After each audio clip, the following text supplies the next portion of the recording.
Welcome everyone to Train Tuesday. I am your host, Jim Wiggin, and so glad to have you on board. If you're watching us through the live stream right now, thank you. We'll do some shout outs here in a second. If you're watching us later on YouTube and you like what you see, do us a favor, like and subscribe and hit the notification bell. That way you're notified every time a new video like this drops into our channel. We've got quite a few folks joining us here tonight. I see we've got Mr. David Reynolds is here. DG Model Works is in the house. Sid, Anthony, Donnie, George, GLC, and Watco Productions. Delta 9, Charles Woods, Zap, Ronald, Elko Man, Kyle, and Fuzzy Was He. Late Night Model Railroad is joining us. Berlin Rail Fan. Jason is here. Mainline Model Railroad, Chessie Rail Fan, and so many more. Thank you for joining us live. We're going to be talking switchers tonight. We're going to be talking about MP15ACs from Genesis. This is another run that's due to hit here and probably hit the dealer shelves around early April. They are on the water right now on their way to Athearn. So we're going to be getting you guys excited about these models tonight. We're going to be talking about them in depth. Let's do one more round of shout outs and let's get started with another Train Tuesday. I see Calculated Snipe has joined the chat. Michael, Donnie, Robin, Dan, Harold, and Model Railroader. Everybody, thank you for joining me. Let's talk now about the Athearn Genesis MP15AC.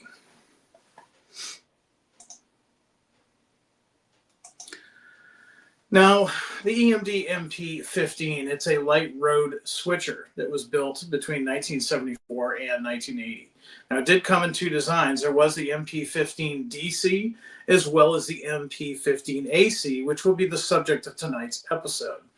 Now, the MP15 DC standard Blomberg trucks were capable of transition and road speeds of up to 60 miles per hour, allowing use on many road freights. Soon there was a demand for a model with an advanced AC drive system.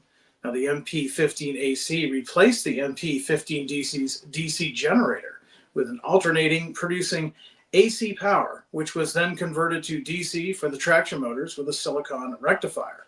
Now spotting features, the MP15AC is exactly 1.5 feet longer than the MP15DC, the extra space being needed for the rectifier equipment.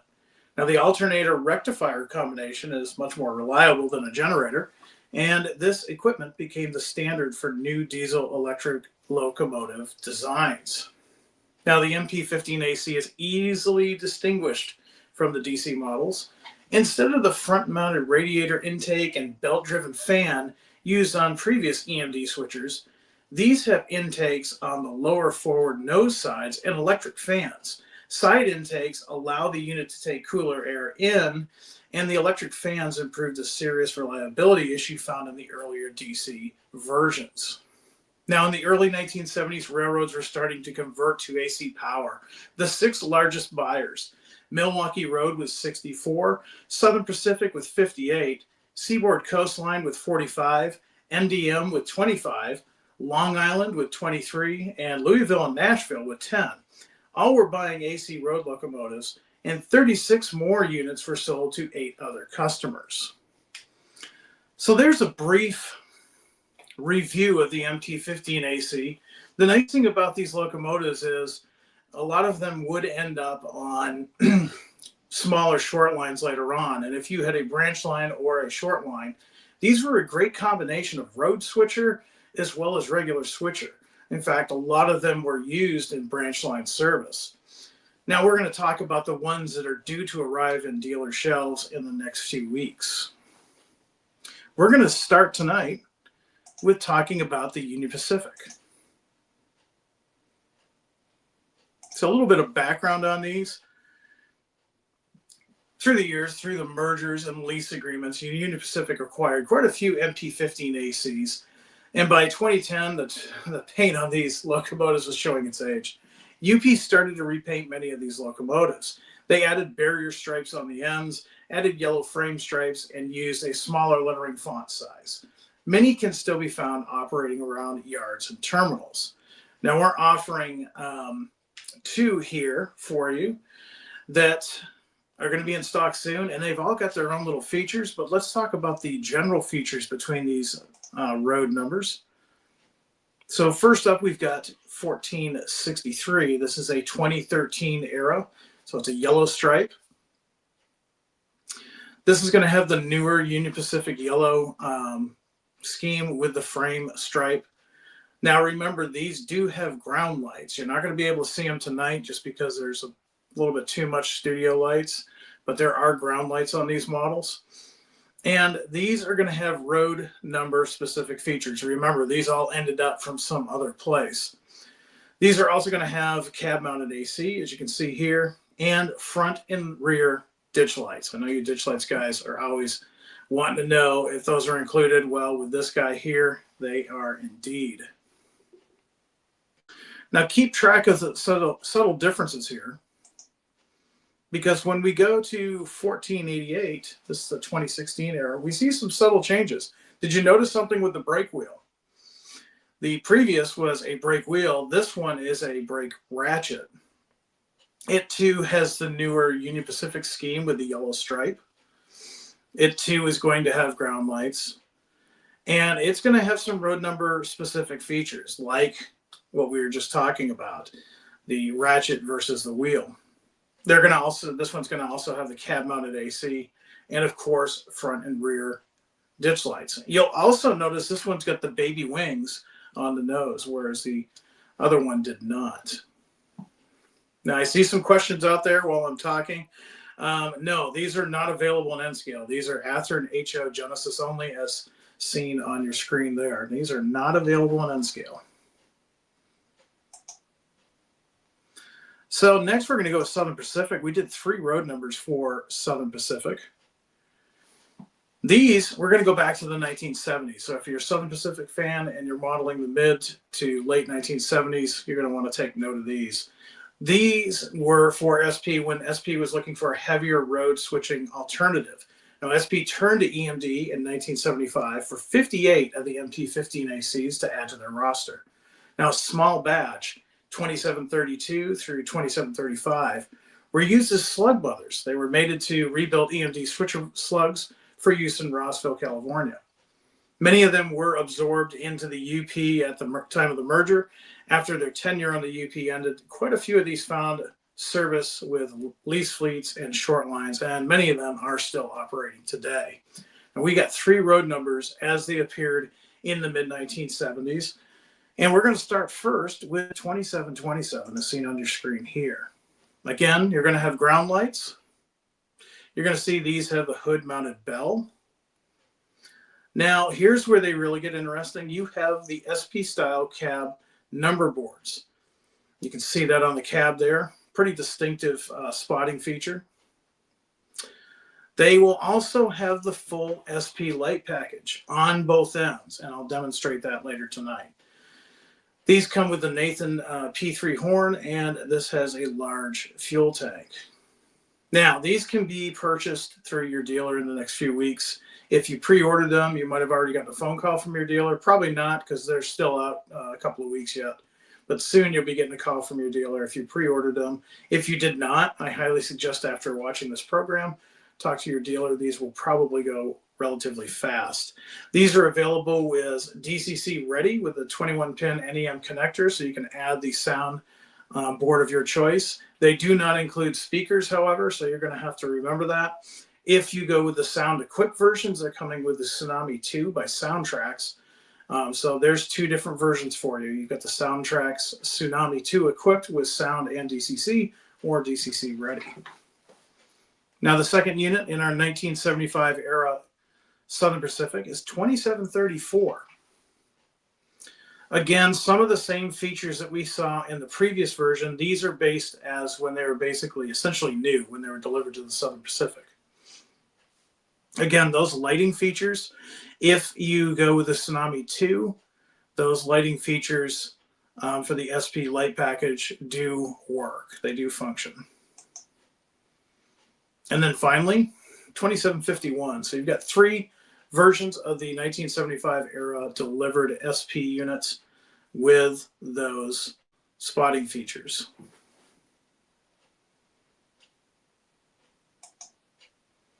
Coming up next, Soo Line. Now, we offered these a number of years ago. However, this was long before we did a lot of the upgrades, such as sound and lighting features. So we wanted to offer these again. These have been popular in the past. And here they are again. We've offered 3 different road numbers here for you for the Soo Line. This is late 1980s era. Now, after the 1985 acquisition of the Milwaukee Road from bankruptcy, Soo Line inherited their MP15ACs along with other motive power. Now, while many were simply patched and put back into service, a few of them did get the full Soo Line red and white treatment. Even though we've offered these numbers in the past, again, these were so popular, we wanted to announce them again. And not only that, now they've got the added features of LEDs and Tsunami 2 sound, something they did not have when we first announced them. Now, the first locomotive that you see on your screen is Soo Line number 1535. Just like the other ones, it's going to come standard with ground lights. This is going to have a Leslie 3-chime cab-mounted horn, as you can see there. These have ratcheted brakes. And if you notice there, if you look at the cab, you'll see the cab-mounted beacon. If you go with the Tsunami 2 version, that is functional, the full effect with DC, and it's actually pretty cool. These actually have these smaller fuel tanks, because keep in mind, these were former Milwaukee Road locomotives. Probably saw a lot of use in their very well-grown branch lines.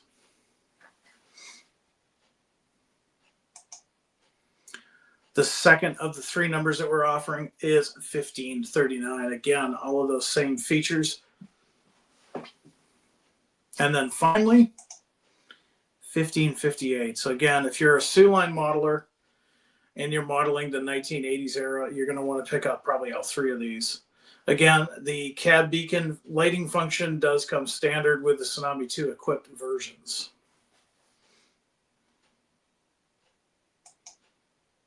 Now, here's one that we haven't done before, and this is the New York and Atlantic Railway. Now, the New York and Atlantic Railway operates approximately 270 miles of track in New York State.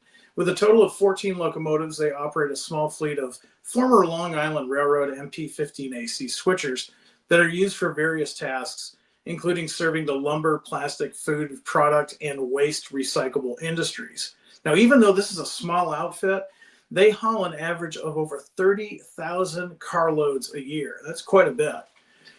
Now, if you're someone like me that doesn't have a lot of space for an HO layout and you're looking for a short line that's a modern day short line, consider these guys. These are 2006 era. Really striking paint scheme. Our photographer who is taking these pictures, he noted that it kind of reminded him of the New York Jets. And I'm like, you know what? You're kind of right. With those colors, it does kind of remind me of the New York Jets. Now, we've offered this road in 3 different road numbers. They're all essentially the same. However, they're going to all feature ground lights. These have the 5-chime forward-facing horn. You can see it there on the cab. These do have the Southern Pacific style frame. And since it's 2006 on up, you're going to have front and rear ditch lights. You're also going to have the hood-mounted bell, and this is going to have the large fuel tank.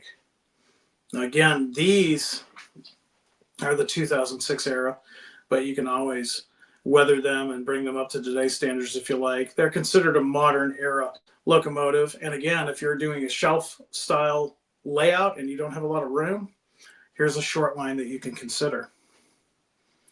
151 is the first road number that we're offering. We're also offering 155 and 156. Probably out of all of them, my favorite in the group. So if you're like me and you're a fan of the short lines, you're probably going to want to consider one of these. Really cool locomotive. And as far as I know, first time we've offered this locomotive in this paint scheme.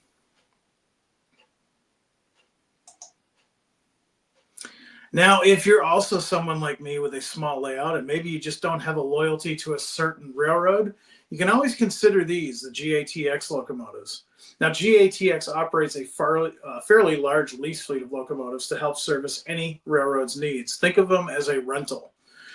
We're offering full repaints from a range of different schemes used, and being leased as needed, these locomotives can be found virtually anywhere. Now, we've got two that are coming into stock here in the next few weeks. The first one that you see on your screen is a 2017 era, and it's got some interesting history behind it. This is a former Sioux Line, former Milwaukee all-black repaint. Now, in addition to the ground lights and road number specific features, you're also going to get the front and rear ditch lights, the cab mounted AC, and this particular one has cab mounted 3-chime horn. The bell is frame mounted. You're going to have the dual xenon strobes. Again, that is effect that will work if you get the Tsunami 2 version, and a small fuel tank and a ratchet brake. Pretty cool. So again, if you're someone that doesn't really have a loyalty for one specific railroad, or you like a lot of different paint schemes, consider the GATX locomotive, this all black from 2017. We've got one more to show you as well. It's a two-tone from the 2017 era, black and blue. Ground lights, of course, front and rear ditch lights, of course, cab mounted AC, of course, and a little history on this guy. GMTX number 333, again, former Sioux Line, former Milwaukee. This was a light blue and black repaint. It too has the cab mounted 3-chime horn, frame mounted bell, small fuel tank, and ratchet brake. So there you have it. These little locomotives are perfect for someone that is operating on a small layout. Maybe you've got a large layout. Maybe you've got some branch line stuff that you wanted to use. These are perfect for that as well. Trackside Mike wants to know, does this one have strobe lights? No, it does not. The former one does. The all black does, but not this guy. And let's see. I'll zoom in here real quick, and I'm going to show you one of the locomotives I have. I've got the Southern Pacific on the display behind me. Here is that New York and Atlantic Railway. And boy, you know, the camera just doesn't do it justice. It's a really nice looking locomotive. You've got your front and rear ditch lights. You've got all your MU details, your cut lever. This one again is the bell mounted on the hood. 5 chimes up front, sounds amazing. This has a ratchet brake. And can you see through the air intakes? It's one of those features of Genesis. You can kind of see through those there. Really cool paint scheme.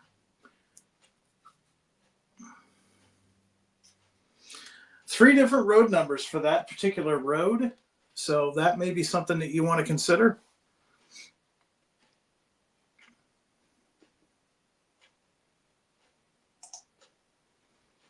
Now, of course, these are going to be available through your Athearn dealer. Like I said, they are on the water now. We haven't received them. We're hoping to receive them by the very last of this month. That means that they'll start shipping to dealers probably the first or second week of April, which means if you pre-ordered one of these, you're probably going to be getting an email or a phone call soon. If you did not, and you really like one of these locomotives, you want to add it to your roster, I would highly suggest calling your dealer now. Pre-orders on these obviously did close a number of years ago. However, some dealers will order more for stock for the store or stock for shows that they do. You may want to get on there and see if you're lucky enough to get one of these locomotives. Now, with that being said, let's go ahead and run some trains. Let's take a quick intermission here, and I will be right back.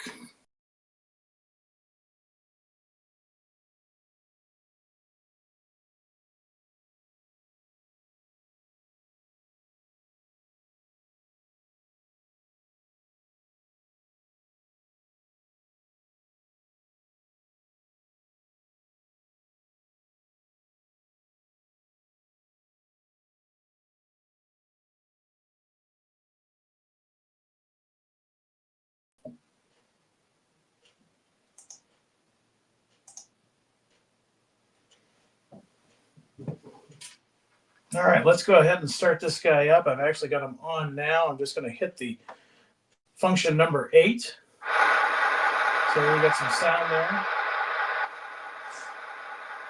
Of course, we've got a headlight. And remember, this is the SP. This is 2751.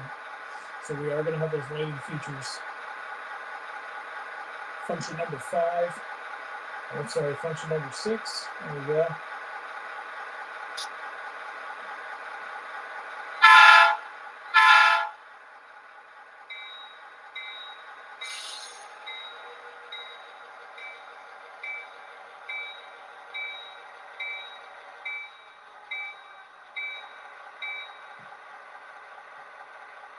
I'm going to put this in reverse, and then I'm going to run it forward, and I'll show you that the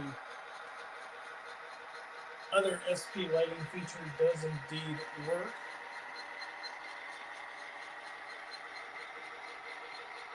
Let's stop it here, change my direction. I'm going to go to speed step 1.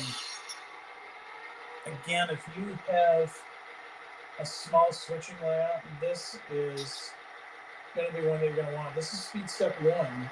You can see how slowly it's moving.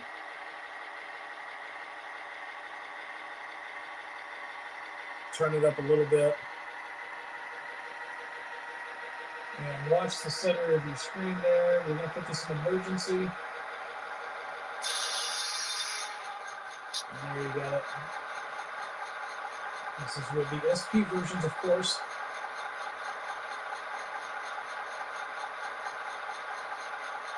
And let me get out of that. So you have it. Again, let's go in reverse. This is speed step 1.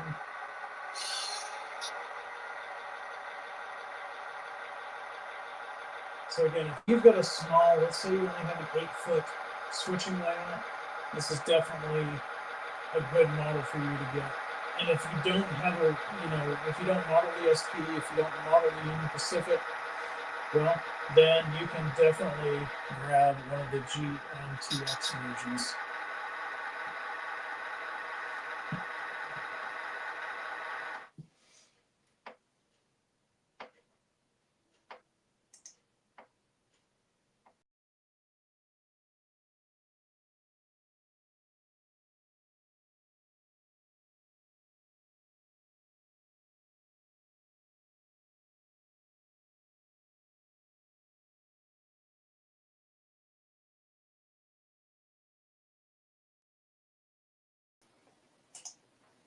All right, so there you have it. There is the MP15AC. Now, I saw some comments out there. We'll give you a chance here in a little bit to ask some of the questions. These are the second run with these new additions. The additions being the ground lights. Now, you can't see the ground lights in here. I do have some LED lights in there, and they're very, very dim. Now, keep in mind that ground lights are very subtle in the real world. However, if you want to turn the luminosity up on those, you can. It's just a CV setting. Likewise, this guy here, when it came from the factory and I put him on the tracks, he was really loud. This studio is a really small studio where I keep my layout. And so the first thing I did is I put it on the program. Since this is just a small display, I put it on program on main, CV number 128, and I originally cut it down to a value of 50, which helped. I then ended up going down to a value of 40, and for me anyways, it was just the right amount of sound. Now, I am seeing some questions out there about a third GMTX locomotive that we did offer in the announcement, and that was 335. People are asking about that. Right now, that one is not slated on being built. I don't know all the particulars. I do know that product development is working with the factory to perhaps introduce that at a later date. But right now, the ones that we talked about tonight on this show are the ones that are due to arrive into your shops by April. So with that, let's go ahead and open this up for some questions. I know you've probably got some questions about these models, or maybe you've got some other questions about Athearn, and I'd love to answer those for you. Let's see what we've got out there in question world. Thank you for the kind comments. Do know that in the background where you can't see it, I am working on a more substantial switching layout that will be a little bit more conducive for our shows in the future. But for right now, thank you for the kind comments. Terry says he loves the gyro lights. Who doesn't?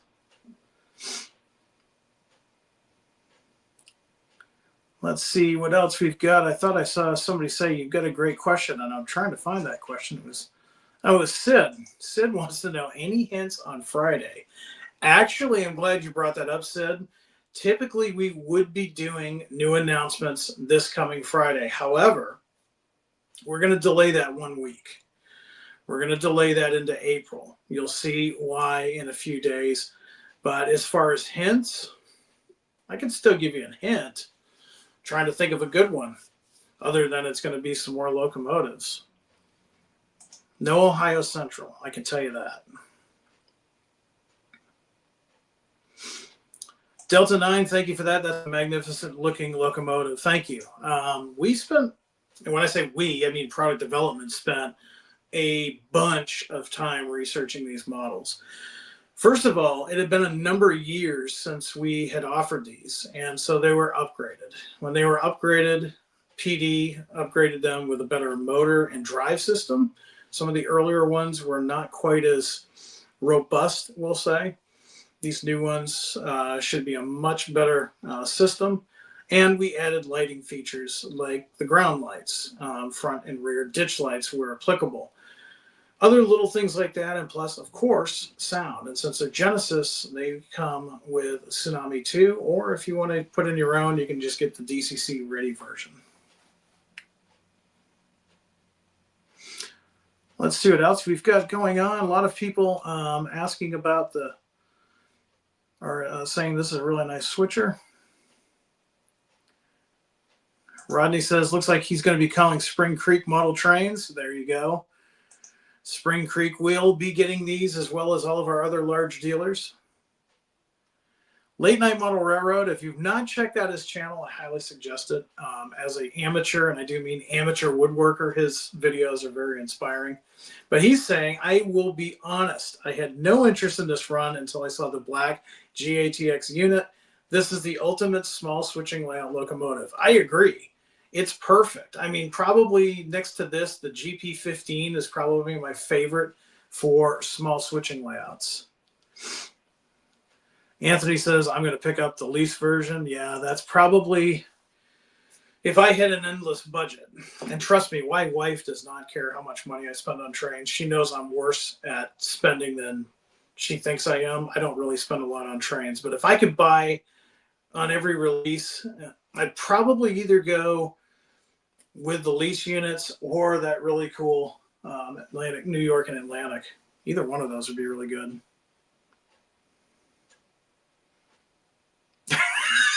I've got to read this comment. Thanks for making me laugh. I'm basically deaf, working around the real thing for 30 years. Yeah, that'll do it. As Jason, who's probably joined us, will attest to that. I love them loud. Plus, it also keeps helps drown out my wife complaining.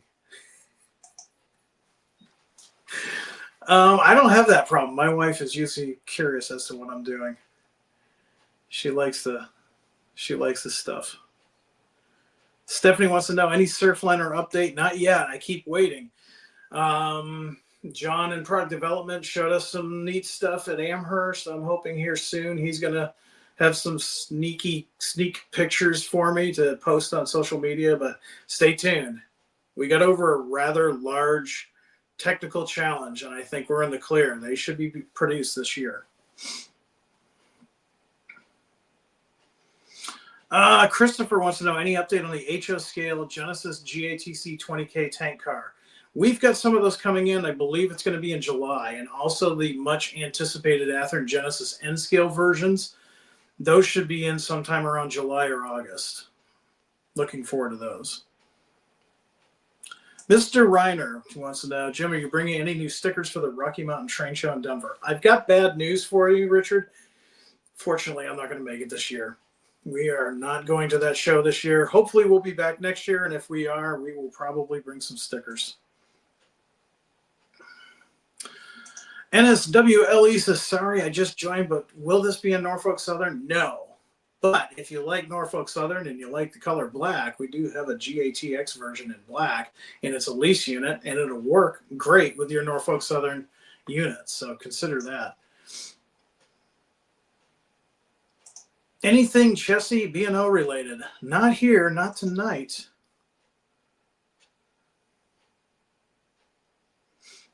Rodney wants to know if you can still get speaker mounts for older ST40, 45, and T2s, depending on how old they are. Now, we do have a parts service at Athearn. However, just because of capacity, that only goes back, in a few runs. Your best bet, though, is to send us an email and see if we do have those parts available for your vintage locomotive. I don't say vintage meaning that it's ancient. I just mean you've probably got one that's from a few runs ago. And you can email us at athearn-help@horizonhobby.com. Again, that's athearn-help@horizonhobby.com. And who knows, they might actually have those parts for you. Let's see. Wayne wants to know, why didn't we rerun the MKTs? Probably, I don't know. I don't know why we did that. Usually, product development, you hear me talking about the Athearn product suggestion emails all the time. I always say, go to Athearn-product suggestions@athearn.com. That's probably where they got this run of roads. And MKT must not have made the cut this time, but that means we'll probably run them again because we have done these back in the older versions. So it's just a matter of time. Let's see what else we've got.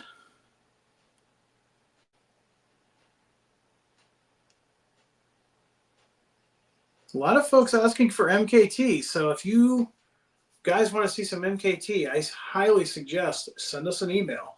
That's Athearn-product suggestions@athearn.com. Athearn-product suggestions, all one word, at athearn.com. Brett wants to say, Jim, I hope you don't hear product suggestions in your sleep, considering how much you have to remind folks. Yes, I have to remind folks on social media as well. And of course it shows. But honestly, product suggestions is what makes Athearn great. It's because if it was just us determining what roads there would be, Janik would get Kodachromes, John would get Milwaukee, Robert would get Pennsylvania lines, I'd get Maine Central, Boston and Maine. We need more than just that. We need Rock Island, Union Pacific, Norfolk Southern, CSX, and so on. So that's what we rely on. So as much as I say it over and over again, it's actually a good thing. It makes Athearn much better for everybody. Let's see what else we've got. Any hints for the next release? Actually, MKT guys, April will be your month. Who doesn't like that paint scheme of the green and yellow? It's just a really cool paint scheme. So April, you guys are going to be happy. Very intrigued by the Car Knocker series. Any plans for other cars? Yes, actually, we do have plans to do other cars, not just gondolas. We started with the gondolas because it just made perfect sense. Years and years and years ago, I worked for a paint company in Northern Illinois, and I would take my lunch breaks on the old fire escape, which was right next to the old Illinois Central, at that time still Chicago Central main line. And next to that main line was a scrapyard. And I would watch Chicago Central push those gondolas in there, and man, they were beat, they were ragged. In some cases, I swear they look worse than the ones that we showed in our artwork. And so that was where we started. But yeah, we have all intentions of doing other cars as well, whether it be box cars or what have you. The gondolas, they're always the ones that look the most rattiest, if you think about it. So we wanted to start there.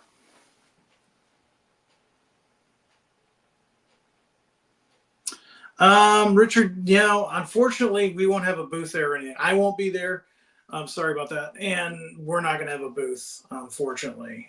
We'll probably, I'm hoping that we'll be there next year, but this year we just couldn't make it.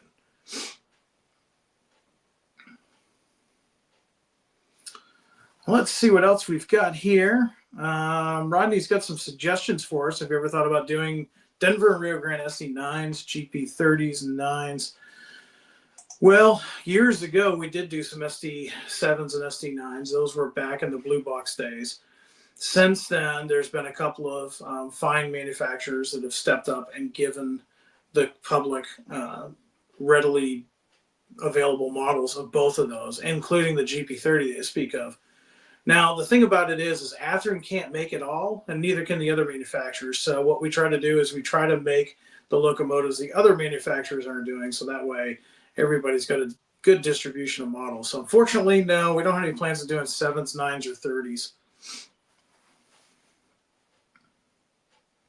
Peter, I don't have a status off the top of my head for beat cars. You're the first one to ask that in a very long time. Otherwise, it'd be in my memory.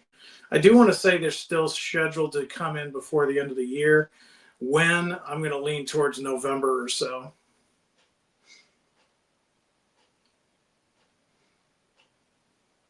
Oh, here's a good, it's a great suggestion, actually. How about bringing back the USRA Mikado and HO? That was a beautiful locomotive and actually one of my favorite steam locomotives.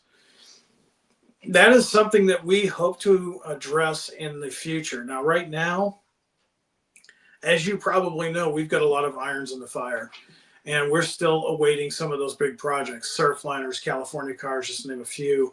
There's some NSC cars that we've announced that we're actively pursuing to get those finished up and produced. So our product development team is, to say they're busy is a huge understatement. But in the future, we do want to start looking at small and medium steam, and it would probably be either in the Athearn or Genesis class because, quite frankly, we've done a lot with large scale, or I should say larger locomotives like the Challenger and the Big Boy. We want to see something in the smaller to mid-size range as well. And that's probably something that we're going to tackle in the not too distant future.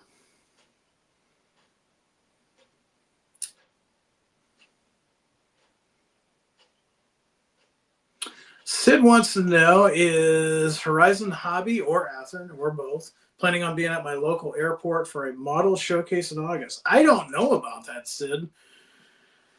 Unless the RC guys in the office know about it. But you know what? Honestly, when I get to the office, it may say Horizon Hobby, but it's Athearn to me. So I'm just running trains. I don't really keep up with the airplane guys much anymore. I'm too busy trying to get information out to you guys. But we'll have to see. We'll have to see if that's something that they're going to.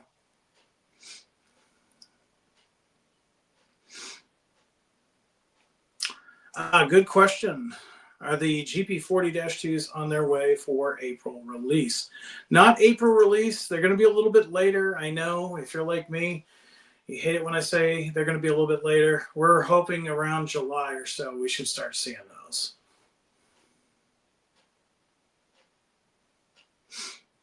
And let's see. What else have we got? A lot of folks are agreeing with smaller steam. So, yeah, we are looking into it. Time is our biggest thing, but there has been a lot of research and everything else done on them. So just keep watching Athearn. We're not laying down on anything. I'm going to go back and see if there are any other questions. Charles wants to know, hey, Jim, what about auto rack train cars and N scale? We make some earlier versions, the TTX versions. They're 89 foot F89-F auto racks. Early TTX stuff. So we're talking mid to late 60s into the 70s. These are the ones that are not, they don't have the protection on the top or the sides unless you get the Southern version. We don't really have anything newer than that. We do have the articulated Automax, but in N scale, nothing newer than that. Will we do something in the future? Probably. Again, it's just a matter of catching up on projects. All right, I'm going to have time for one or two questions. And then I'm going to let you guys get back to some modeling and probably calling your dealer about these MP15s. Christopher wants to know, what did you do that caused the delay of the April announcements? I walked through the studio. I tripped on a cord. I unplugged it. And once you know it, that would make the no. You'll see in the next day or two. Unfortunately, or fortunately, depending on how you want to look at it, I had nothing to do with it. I might still get blamed for it, but yeah, this one's not on me and it's not on anybody at Athearn. It's just the world that we live in currently. You'll see, look for our website, look for social media. You'll see some updates here this week. All right, one more. Yeah, Sid, not this Friday, but the following Friday. You'll see the same announcement videos. In fact, I still have to shoot them.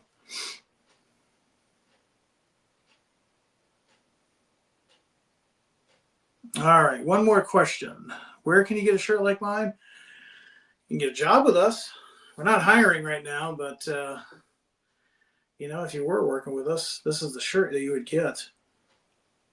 Let's end with Drew. He just posted any plans to make a few HS scale building kits. We've done a little bit. I mean, we've really dipped our toe in the water. It's been many, many years. If you remember way back in the 60s and 70s, Athearn did make model kits of structures. Heck, Athearn even made stagecoaches at one time, believe it or not. But we haven't really jumped into that full force in a while. Now, the closest thing that we've gone to that is we've done some concession stand cabooses.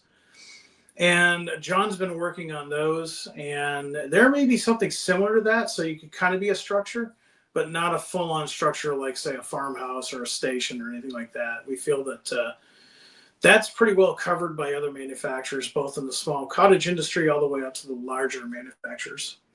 I did see somebody asking about an RX 500 update. I don't have anything for you now other than the fact that John is hard at work on that model. It's going to be really cool. And keep your eyes on social media. As soon as he's got something to share, he'll share it with me and I'll share it with you on social media.